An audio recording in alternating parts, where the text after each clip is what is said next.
Oo, kung ako, Davao City talaga.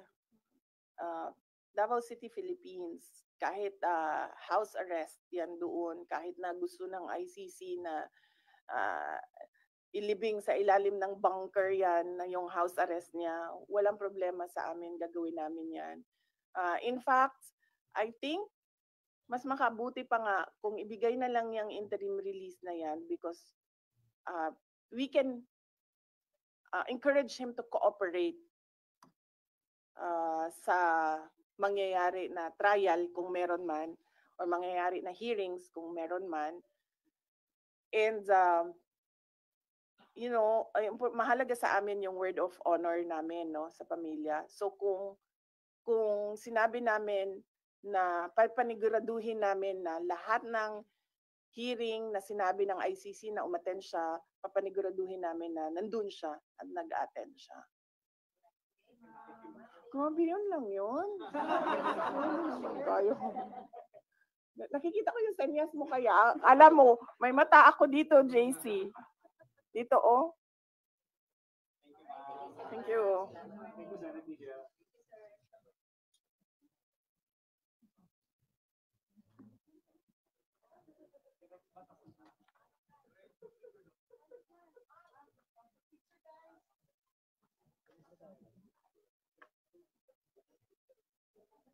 Oh, hindi natin naabutan yung umpisa pero medyo ano lang, medyo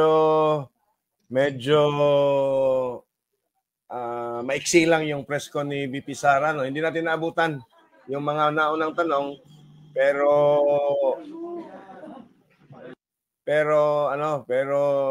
naabutan natin yung about the welfare check na kinonduct ng DFA, no, na hindi pinaalam, no. Hindi natin naabutan yung umpisa pero medyo ano lang, medyo at even with the defense counsel si Attorney Kaufman, maiksi lang yung press con ni VP Sara, all conditions are already been complied with, so it's up to the ICC now to decide and hopefully decide on it pero urgently, para naabutan natin yung makalabas na about the welfare check na kinonduct ng DFA, yung health, no, na hindi pinaalam President Duterte, no. So yun, no? Heads up lang sa mga nandito, sa pamilya, at even with it only took about a few minutes after the presentation of the OVP budget, all conditions are already been complied with, so it's up to the ICC now. It just took them to decide and hopefully decide on it urgently. Yung chairman ng Senate Committee on Finance Chair, Win Gatchalian, followed by Erwin, yung the low bender Tulfo, former President. Gusto nga niya na so yun, no, heads up lang sa mga nandito na 39 million it only took about a few minutes after the presentation brothers and sisters ng mga Muslim budget office and eventually nag-motion si Senator Mig Zubiri. It just took them a few minutes. The Vice President nag-interpolate parliamentary courtesy, yung chairman ng hindi na siya Finance Chair, Win Gatchalian, tatanungin pa, followed by Erwin, napaka-streamline the low bender Tulfo na present nga niya ng VP, pero pinahintulutan na mag-manifest na 39 million ata yun si Senator Bongo sa ating mga hanggang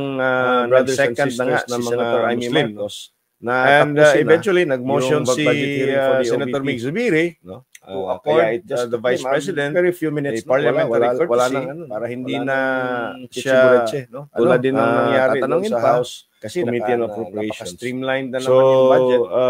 Good thing, no, si Jinggoy nag-voluntaryo na yung mga insertions, pero pinahintulutan na mag-manifest si Bato and ilagay doon sa OVP, no. Titingnan natin kung nag-second to us, magaling dyan, no. Titingnan natin kung meron pa talaga insertion yung budget hearing for the OVP sa 2026 galing kay Bongo at kay Jinggoy, wala nang ililipat doon sa OVP at tulad din ng nangyari doon sa House Committee on Appropriations. Hindi ba tatanggihan yun? So, good thing. Anyway, si Jinggoy, yun na lang muna, mga parts, no, hindi natin nahabol yung mismong press conference, pero ilagay doon sa OVP. Madali lang yun. Titingnan natin kung si Dare to Us, magaling dyan. Kung titingnan natin kung mayroon ba talagang insertion and all of those things na nababasa natin sa 2026 galing kay Bongo, lalong-lalo na kay Jinggoy, official na ililipat doon sa OVP at kung tungkol doon sa sitwasyon ni former President Duterte.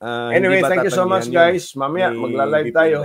Anyway, siguro yun na lang we will muna discuss mga the parts, Blue no, hindi Ribbon natin Committee, nahabol yung status yung nito mismong at press yung conference, mga pero panibagong mga madali lang yun, naglalabas ang mga medyo issues. maiksi lang, no? Siguro Siguro doon. So witness na si Orly Gutesa at ngayon naman those things yung nababasa asawa natin sa ni Facebook, Senator Rodante lalong-lalo Marcoleta na doon Marcoleta sa na si Madam mga Edna official Marcoleta. statements ni Alright, VP Sara so dito tungkol na lang doon muna sa tayo. sitwasyon ni former Okay. President Duterte.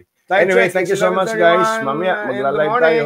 This is EB Hugalbot, Siguro, your amateur we will pundit, discuss the broadcasting Blue live Ribbon from Committee, Cebu. yung status nito Thank at you, thank you. yung mga I'll see you panibagong guys mga later. naglalabasang mga issues, no?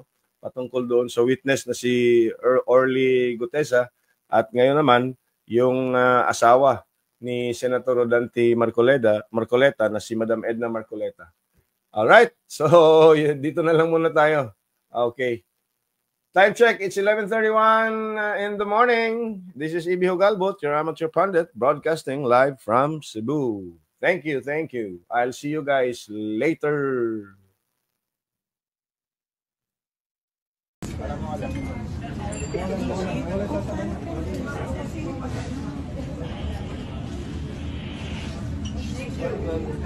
Hi, Ma.